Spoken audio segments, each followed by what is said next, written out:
ನಾವು ಕೇಂದ್ರ ಸಮಿತಿಯರು ಹೇಳ್ತಾರೆ ಭವಿಷ್ಯ ನಿಧಿ ಕಚೇರಿಗೋ ಏನಕ್ಕೋ ಹೋಗೋಣ. ಆ ಒಂದು ಹಿನ್ನೆಲೆಯಲ್ಲಿ ನಾನು ಎಲ್ಲರಿಗೂ ಹೇಳ್ತಾ ಇರೋದು, ದಯವಿಟ್ಟು ನೀವು ಒಬ್ಬರಿಂದ ಒಂದು 10 ಜನ ಕರ್ಕೊಂಬನ್ನಿ, ಆಮೇಲೆ 10 ಜನ 20 ಹಿಂಗೆ ಆಗ್ತದೆ. ಯಾವತ್ತೂ ಅಷ್ಟೇ ಎಲ್ಲನೂ ಒಂದೇ ಸಾರಿ ಸಾವಿರಾರು ಜನ ಸೇರೋಕ್ಕೆ ಸಾಧ್ಯ ಇಲ್ಲ. ಯಾಕೆ ಇದು ನಮ್ಮ ಒಂದು ಭವಿಷ್ಯಕ್ಕೆ ನಮ್ಮ NAC ನಾವು ಯಾರೇನು ದುಡ್ಡು ಕೊಡ್ತಾ ಇಲ್ಲ, ದುಡ್ಡು ಕೇಳ್ತಾ ಇಲ್ಲ. ನಿಮಗೆ ವಾಲಂಟಿಯರ್ ಆಗಿ ನಿಮ್ಗೆ ಇಚ್ಛೆ ಇದ್ದರೆ ಒಂದು ಮೆಂಬರ್ಶಿಪ್ ಆಗ್ಬೋದು, ಅಷ್ಟು ಬಿಟ್ಟರೆ ಬೇರೆ ಇನ್ನೇನು ಇಲ್ಲ ಸ್ನೇಹಿತರೆ. ಸೊ ಇದಾಯಿತು. ಇನ್ನು ನಮ್ಮದು ಕಲ್ಕತ್ತಾದಲ್ಲಿ ತೀರ್ಮಾನ ಆದಂತೆ ಮೊದಲನೇ ಹಂತದ ಹೋರಾಟ ಸಂಸದರಿಗೆ ಮನವಿ ಕೊಡೋದು. ನೋಡಿ, ಬೇರೆ ಜಿಲ್ಲೆಗಳಲ್ಲಿ ಎಲ್ಲ ಭಾಳ ಯಶಸ್ವಿಯಾಗಿ ಮಾಡಿದರು. ಇಲ್ಲಿ ನಮ್ಮಿರೋ MP ಸಿಗೋದೇ ಇಲ್ಲ. ಇಲ್ಲಿ ನಾವು ಬೆಳಗ್ಗೆ ಹೋದ್ರೆ ತೇಜಸ್ವಿ ಸೂರ್ಯ ಅಲ್ಲಿರ್ತಾನೆ, ಇವ್ರು ಅಲ್ಲಿರ್ತಾರೆ. ಆ PC ಮೋಹನ್ ಹತ್ರ ಹೋದ್ರೆ ಅವರು ಇಲ್ಲ.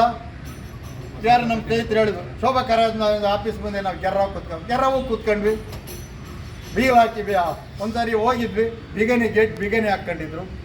ಅಂದರೆ ಈ ಒಂದು ಲೋಕಸಭಾ ಸದಸ್ಯರು ಏನು ವೋಟ್ ಹಾಕ್ಸ್ಕೊಂಡು ಗೆದ್ದಿದ್ದಾರೆ, ನಾವು ಮತದಾರರು ನಮ್ಮ ಒಂದು ಸಮಸ್ಯೆನ ಪರಿಹಾರ ಮಾಡೋಕ್ಕೆ ಅವರು ಒಂದು ಪ್ರಾಮಾಣಿಕ ಪ್ರಯತ್ನ ಮಾಡ್ತಾರೆ. ಅದರಲ್ಲೂ ವಿಶೇಷವಾಗಿ ಈ ರಾಜ್ಯ ಮಂತ್ರಿಗಳಾದಂಥ ಶೋಭಾ ಕರಂದ್ಲಾಜೆ ಅವರನ್ನು ನಮ್ಮ ಕಂಡ್ರೆ ಯಾಕೋ ಸಿಡಿಮಿಡಿ ಕೊಡ್ಕೊಂಡ.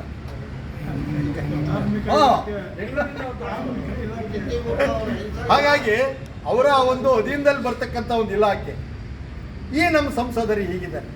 ಇವರೆಲ್ಲ ಮನವಿ ಏನು 28 ಜನ ಇದೆ, ಆ 28 ಜನರಲ್ಲಿ 26 ಜನ ನಾವು ಕರ್ನಾಟಕದಿಂದ ನಾವು ಮನವಿ ಪತ್ರ ಕೊಡೋ ಕೆಲಸಕ್ಕೂ ಮಾಡಿದ್ವಿ. ಕೆಲವು ಕಡೆ ಈಗ ಮಂಡ್ಯದಲ್ಲಿ ನಮ್ಮ ಉಚ್ಚಪ್ಪ ಅವ್ರ ನೇತೃತ್ವದಲ್ಲಿ ಅವತ್ತು ಜೋರ ಪ್ರತಿಭಟನೆ ಆಯಿತು. ಅಟ್ಲೀಸ್ಟ್ ಆ ಮಟ್ಟಕ್ಕೆ ಹೋಗ್ಬೇಕು ನಾವು. ರಾಯಚೂರಲ್ಲಿ 3 ದಿನ ಸತತವಾಗಿ ಕೂತ್ಕೊಂಡ್ರು. ಹಲವಾರು ಕಡೆ ನಡೆದಿದೆ, ಪ್ರತಿಭಟನೆ ನಡೆದಿದೆ. ಬೇರೆ ಜಿಲ್ಲೆ ಬೇರೆ ಒಂದು ರಾಜ್ಯಕ್ಕೆ ಕಂಪೇರ್ ಮಾಡಿದ್ರೆ ನಮ್ಮದು ಉತ್ತಮವಾಗಿದೆ, ನಡೀತಾ ಇದೆ. ಬಟ್ ಸಾಲದು ಅನ್ನೋದು, ಅದರಲ್ಲಿ ವಿಶೇಷವಾಗಿ ಬೆಂಗಳೂರಲ್ಲಿ ಸಾಲದು ಅನ್ನೋದು. ಈ ಒಂದು ಮನವಿ ಪತ್ರದಲ್ಲಿ ನಾವು ಅವ್ರನ್ನ ಕೇಳಿಸ್ಕೊಳ್ಳೋಣ. ಯಾರಿಗೆ? MP ಅವರಿಗೆ. ಸ್ವಾಮಿ, EPS ಪಿಂಚಣಿದಾರರು ಸಾವಿನ ಅಂಚಿನಲ್ಲಿದ್ದಾರೆ. ಅವರು ಕನಿಷ್ಠ 1,000 ರೂಪಾಯಿ ಅವರ ಬೇಡಿಕೆ ಈಡೇರಿಸ ಸರ್ಕಾರದ ನಿಗಮ ಮಂಡಳಿಗಳಿಂದ 417, 541, 1250 ಅವರು ಪಾವತಿ ಮಾಡಿದರೆ ಅವರಿಗೆ ಗೌರವಯುತವಾದ ಪಿಂಚಣಿ ನೀಡಿ ನಾವು ಅವ್ರಿಗೆ ಕೇಳಿರೋದು, ಮನವಿ ಕೊಟ್ಟಿರೋದು. ಹಲವಾರು ಬಾರಿ ಮನವಿ ಕೊಟ್ಟಿದ್ದೀವಿ, ಹಲವಾರು ಮಿನಿಸ್ಟ್ರಿಗಳು ಭೇಟಿಯಾಗಿದ್ದೀವಿ, ಹಲವಾರು ಸಂಸದರನ್ನು ಭೇಟಿಯಾಗಿದ್ದೀವಿ, ಲೆಕ್ಕವಿಲ್ಲದಷ್ಟು ಮನವಿ ಕೊಟ್ಟಿದ್ವಿ. ಆದರೂ ಸಹ ನಮಗೆ ನಿಮ್ಮ ಒಂದು ಸಹಕಾರ ಸಿಕ್ಕಿಲ್ಲ. ನೀವು ಮಾಡಿ ಅಂತಂದ್ಬಿಟ್ಟು ನಾವು ಅವರಿಗೆ ಮನವಿಯನ್ನು ಸಹ ಕೊಟ್ಟಿದ್ವಿ.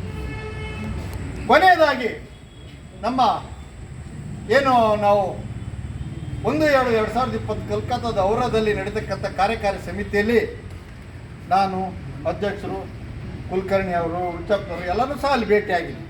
ಅಲ್ಲಿನ ಒಂದು ಕಿತ್ತು ಭಾಳ ಜೋರಾಗಿತ್ತು ಪಶ್ಚಿಮ ಬಂಗಾಳದಲ್ಲಿ. ಅಲ್ಲೇ ಒಂದು ನಿರ್ಣಯ ತಗೊಂಡು, ಆ ನಿರ್ಣಯದ ಪ್ರಕಾರ ಮೊದಲನೇ ಭಾಗ ಇದು, ಎರಡನೇ ಭಾಗ 5/8 ಇದೆ. ಅಲ್ಲಿ ನಿರ್ಣಯ ನಾವು ಅವರಿಗೆ ನೋಟಿಸ್ ಕೊಟ್ಟಿದ್ದಲ್ಲ, ನೋಟಿಸಿಂದ ಒಂದು ಅಂಶ ಹೇಳ್ತೀನಿ. ಅವರು ಕನಿಷ್ಠ ಪಿಂಚಣಿ ಮತ್ತು ಗರಿಷ್ಠ ಪಿಂಚಣಿಯನ್ನು ಮುಂದೆ ಕೊಡುವುದರಲ್ಲಿ ವಿಫಲವಾಗಿರುವ ಸರ್ಕಾರಕ್ಕೆ ಸೂಚನೆ ಅಂತಂದ್ಬಿಟ್ಟು ನಮ್ಮ PF ಕಮಿಷನರಿಂದ ಒಂದು ಇದು ಕೊಟ್ಟಿದ್ವಿ, ನೋಟಿಸ್ ಇಶ್ಯೂ ಮಾಡಿದ್ವಿ.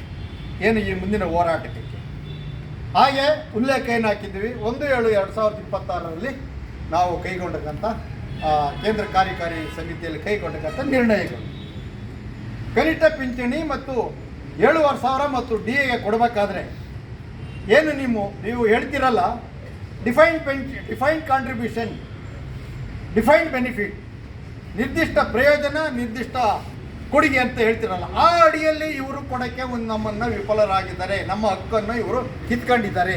ಹಾಗಾಗಿ ನಾವು ಈ ಸೂಚನೆ, ಈ ನೋಟಿಸನ್ನು ತಮಗೆ ಜಾರಿ ಮಾಡ್ತಾ ಇದ್ದೇವೆ.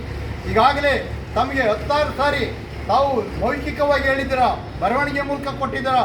ಆದರೂ ಸಹ ನೀವು ನಮ್ಮ ಬೇಡಿಕೆ ಇಡೋದ್ರಿಂದ ನಾವು ದಿನಾಂಕ 5/8/2026 ಜಂತರ್ ಮಂತರಲ್ಲಿ ಪ್ರತಿಭಟನೆ ಕೂತ್ಕೊಳ್ತಾ ಇದ್ದೀವಿ. ಹಾಗೂ 1ನೇ ಹಂತ MP ಕೊಟ್ಟಿದ್ದಾಯಿತು, 2ನೇ ಹಂತ, 3ನೇ ಹಂತ 25/7/2026 ಈ CBT ಮೀಟಿಂಗು ತೀರ್ಮಾನ ಆಗಿದೆ. ನಮ್ಗೆ ಇನ್ನೊಬ್ಬರು ಮಿತ್ರರು, ಆಪ್ತ ಮಿತ್ರರು CBT ಮೀಟಿಂಗ್ ಅಂದರೆ 43 ಜನ ಇರತಕ್ಕಂಥ ಒಂದು ಸದಸ್ಯರ ಸಮಿತಿ, ಒಂದು ಅಂತಿಮ ತೀರ್ಮಾನ ಒಂದು ತಗೊಳ್ತಕ್ಕಂಥ ಒಂದು ಉನ್ನತ ಮಟ್ಟದ ಸಮಿತಿ. ಅದರಲ್ಲಿ ನಮ್ಮ ಕಾರ್ಮಿಕ ಪ್ರತಿನಿಧಿಯನ್ನು ಪ್ರತಿಸ್ತಾ ಇರ್ತಕ್ಕ ಫೆಡರೇಷನ್ಗಳು 10 ಜನ ಇದ್ದಾರೆ. ಯಾರೂ ಸಹ ಇದುವರೆಗೆ ಅದ್ರ ಬಗ್ಗೆ ಚಕ್ಕಾರ ಇಟ್ಟಿಲ್ಲ. 25ನೇ ತಾರೀಕು ದೆಹಲಿನಲ್ಲಿ CBT ಮೀಟಿಂಗು ನಿಗದಿಯಾಗಿತ್ತು. ಇದಕ್ಕಿದ್ದಂಗೆ ಡೇಟ್ನು ಹೊರಟಾಗಿ ನಾವು ಅವತ್ತಲ್ಲಿ ಧರಣಿ ಮಾಡ್ಬೇಕಂತ ತೀರ್ಮಾನ ಆಯಿತು. ನಿಮಗೆ ಜ್ಞಾಪಕ ಇರ್ಬೋದು, ಅಕ್ಟೋಬರ್ 10-11ರಲ್ಲಿ ನಾವು ಬೆಂಗಳೂರಿನ ಫ್ರೀಡಮ್ ಪಾರ್ಕಲ್ಲಿ ನಾವು ಹೋರಾಟ ಇಟ್ಕೊಂಡಾಗ 11ನೇ ತಾರೀಕಿಲ್ಲಿ CBT ಮೀಟಿಂಗ್ ಇತ್ತು. ಅಲ್ಲೂ ಸಹ ಮುಂದಕ್ಕೆ